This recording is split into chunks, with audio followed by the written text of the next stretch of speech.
ಒಂದು ವರ್ಷದಲ್ಲಿ ಭಾರತೀಯರು ಫಾರಿನ್ ಟ್ರಿಪ್ಗಳಿಗೆ ಖರ್ಚು ಮಾಡೋದು 5.5 ಲಕ್ಷ ಕೋಟಿ ರೂಪಾಯಿ. 5.5 ಲಕ್ಷ ಕೋಟಿ ರೂಪಾಯಿಗಳನ್ನು ಖರ್ಚು ಮಾಡ್ತಾರೆ ಇಂಡಿಯನ್ಸ್ ಹೊರಗಡೆ ಹೋಗಿ. ಹಿಂದೊಂದು ಸಲ ಮನ್ ಕಿ ಬಾತ್ನಲ್ಲಿ ಮೋದಿ ಅದನ್ನೇ ಹೇಳಿದ್ರೆ, ಯಾಕೆ ಹೋಗ್ತಿರೋ ಈಗ ಸ್ಪೆಷಲಿ ಡೆಸ್ಟಿನೇಷನ್ ವೆಡ್ಡಿಂಗ್ ಅಂತ ಮಾಡ್ಕೊತಾರೆ, ಎಲ್ಲೆಲ್ಲೋ ಹೋಗಿ ಮದುವೆ ಮಾಡ್ಕೊಳ್ಳೋದು. ಇಂಡಿಯಾದಲ್ಲೂ ಅಂಥ ಜಾಗಗಳು ಬಹಳ ಇದ್ದಾವೆ. ಅಂದರೆ 5.5 ಲಕ್ಷ ಕೋಟಿ ರೂಪಾಯಿಗಳನ್ನು ಇಲ್ಲಿ ದುಡ್ದಲ್ಲಿ ಹೋಗಿ ಖರ್ಚು ಮಾಡಿ ಬರ್ತಿದ್ದಾರಲ್ಲ, ಆದರೆ ಅರ್ಧ ಇಲ್ಲೇ ಖರ್ಚಾದರೆ ಜಸ್ಟ್ ಇಮ್ಯಾಜಿನ್. 5.5 ಲಕ್ಷ ಕೋಟಿ ಪೈಕಿ 2.5-3 ಲಕ್ಷ ಕೋಟಿ ಇಂಡಿಯಾದಲ್ಲೇ ಖರ್ಚಾಗಕ್ಕೆ ಶುರು ಮಾಡಿದ್ರೆ, ಈಗ ಲಕ್ಷದ್ವೀಪಕ್ಕೆ ಪ್ರವಾಸಿಗರ ಸಂಖ್ಯೆ ಜಾಸ್ತಿ ಆದರೆ ಏನಾಗುತ್ತೆ? ಅಲ್ಲೂ ಒಳ್ಳೊಳ್ಳೆ ರೆಸಾರ್ಟ್ಗಳು ಬರ್ತದೆ, ಅಲ್ಲಿ ಜನರಿಗೊಂದು ದುಡಿಮೆ ಆಗುತ್ತೆ, ಅಲ್ಲಿ ಇನ್ಫ್ರಾಸ್ಟ್ರಕ್ಚರ್ ಡೆವಲಪ್ ಆಗುತ್ತೆ. ಹಾಗೆ 5.5 ಲಕ್ಷ ಕೋಟಿ ಅಂದರೆ ಮಾಲ್ಡೀವ್ಸ್ GDPಯ 10 ಪಟ್ಟು ಹಣನ, 56,000 ಕೋಟಿ ಅವ್ರದ್ದು, 10 ಪಟ್ಟು ಅಂದರೆ 5.5 ಲಕ್ಷ ಕೋಟಿ ಹಣನ ಭಾರತೀಯರು ಫಾರಿನ್ಗೆ ಹೋಗಿ ತಿಂದು ಕುಡಿದು ಟಿಪ್ಸ್ ಕೊಟ್ಟು ಬರ್ತಾರೆ ಪ್ರತಿ ವರ್ಷ. 5.5 ಲಕ್ಷ ಕೋಟಿ ಯೂಸ್ ಅಮೌಂಟ್.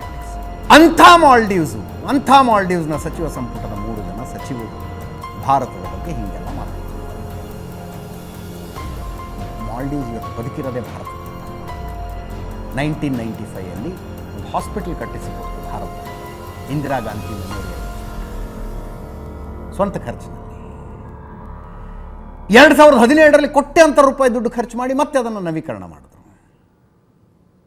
ಅದರ ಜೊತೆಗೆ ಒಂದು ಕ್ಯಾನ್ಸರ್ ಹಾಸ್ಪಿಟಲ್ ಕಟ್ಟಿಸಿಕೊಡ್ತು ಭಾರತ. 2020ರಲ್ಲಿ 6.2 ಟನ್ ಮೆಡಿಕಲ್ ಏಡ್ ಕೊಡ್ತು ಮಾಲ್ಡೀವ್ಸ್ಗೆ. 2020ರಲ್ಲಿ 600 ಟನ್ ಆಹಾರ ಸಾಮಗ್ರಿಗಳನ್ನು ಕಳಿಸ್ತು, ಮೆಡಿಕಲ್ ಕಿಟ್ಗಳನ್ನು ಕಳಿಸ್ತು. ಯಾವಾಗ? ಕೊರೋನಾ ಪೀರಿಯಡ್ನಲ್ಲಿ, ಕೊರೋನಾ ತೊಂದರೆ ಆದಾಗ. ಯಾಕೆ? ಪ್ರವಾಸೋದ್ಯಮದ ಮೇಲೆ ಇದ್ದವ್ರಿ. ಕೊರೋನಾ ಎಲ್ಲ ಲಾಕ್ಡೌನಾಗಿ ಯಾರೂ ಟೂರಿಸ್ಟ್ ಹೋಗಲಿಲ್ಲ ಅಂದರೆ ಹೆಂಗೆ ಬದುಕ್ತಾರೋ ಅವ್ರು ಪಾಪ. ಭಾರತ ವ್ಯಾಕ್ಸಿನ್ ತಯಾರಿಸ್ತು. ಆ ಕ್ಷಮತೆ ಪ್ರಪಂಚದ ಎಲ್ಲ ದೇಶಗಳಿಗೂ ಇರಲಿಲ್ಲ. ನಾವು ವ್ಯಾಕ್ಸಿನ್ ತಯಾರಿಸಿದಾಗ ವ್ಯಾಕ್ಸಿನ್ನನ್ನು ಒಂದು ಬಾಕ್ಸಿಗೆ ಹಾಕಿ ಬಾಕ್ಸ್ ಮೇಲೆ ಸರ್ವೇ ಜನಃ ಸುಖಿನೋ ಭವಂತು, ಸರ್ವೇ ಸಂತು ನಿರಾಮಯ ಅಂತ ಬರೆದು ಕಳಿಸಿದ್ವಲ್ಲ ವಿದೇಶಗಳಿಗೆ. ಹಾಗೆ 30,000 ಡೋಸ್ಗಳನ್ನು ಭಾರತ ಮಾಲ್ಡೀವ್ಸಿಗೆ ಕೊಡ್ತು ಕೆಲವೇ ಗಂಟೆಗಳಲ್ಲಿ.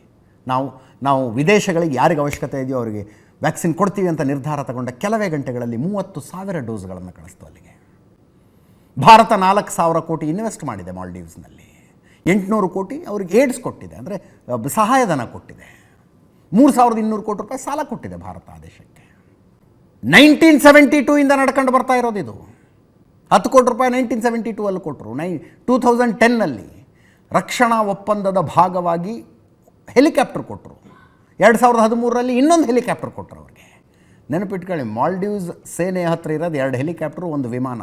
3 ಇಂಡಿಯಾನೇ ಕೊಟ್ಟಿರೋದು. 3 ಕೊಟ್ಟಿರೋದು ಇಂಡಿಯಾನೇ. 2018ರಿಂದ 2022 ತನಕ 1,100 ಕೋಟಿ ರೂಪಾಯಿ ಹೆಲ್ಪ್ ಮಾಡಿದೆ ಭಾರತ. ಹಾಸ್ಪಿಟ್ಲು, ಕ್ರಿಕೆಟ್ ಸ್ಟೇಡಿಯಮ್ಮು, ಬ್ರಿಡ್ಜ್ ಕಟ್ಸೋಕ್ಕೆ, ರೋಡ್ ನಿರ್ಮಾಣ ಮಾಡೋಕ್ಕೆ. ಅಂಥ ದೇಶ ಬದುಕಿರೋದೇ ಪ್ರವಾಸೋದ್ಯಮದ ಮೇಲೆ. ಮತ್ತು ಭಾರತೀಯ ಪ್ರವಾಸಿಗಳ ಸಂಖ್ಯೆ ಬಹಳ ದೊಡ್ಡದಿದೆ ಅಲ್ಲಿ. 2014 90,474 ಜನ ಭಾರತೀಯರು ಮಾಲ್ಡೀವ್ಸ್ಗೆ ಹೋದರು. ವೈ ಇಸ್ ಇಟ್ ಬಿಗ್ ಅಂದರೆ, ಅವ್ರು ಹೋಗ್ತಾರೆ, ಅಲ್ಲೊಂದು ರೂಮ್ ಬುಕ್ ಮಾಡ್ತಾರೆ, ಊಟ ಮಾಡ್ತಾರೆ, ತಿಂಡಿ ತಿಂತಾರೆ, ಅಲ್ಲಿನ ಸ್ಥಳೀಯ ಕ್ಯಾಬ್ಗಳಲ್ಲಿ ಓಡಾಡ್ತಾರೆ. 90,474 ಜನ 2014ರಲ್ಲಿ. 2019ರಲ್ಲಿ 1,66,030 ಜನ ಹೋದರು.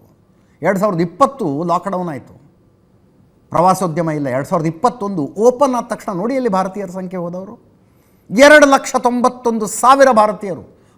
9,000 ಕಡಿಮೆ 3 ಲಕ್ಷಕ್ಕೆ 2,91,000 ಭಾರತೀಯರು ಹೋದರು 2021ರಲ್ಲಿ. 2022ರಲ್ಲಿ 2,41,000 ಜನ. 2023ರಲ್ಲಿ 2,09,198 ಭಾರತೀಯರು ಮಾಲ್ಡೀವ್ಸ್ ಪ್ರವಾಸ ಮಾಡಿದ್ದಾರೆ. ಮಾಲ್ಡೀವ್ಸ್ಗೆ ಇವತ್ತಿಗೂ ಭೇಟಿ ಕೊಡುವ ವಿದೇಶಿಯರ ಪೈಕಿ ಅತಿ ದೊಡ್ಡ ಸಂಖ್ಯೆ ಭಾರತೀಯರದ್ದು. ಹಿಂಗಿದ್ದಾಗ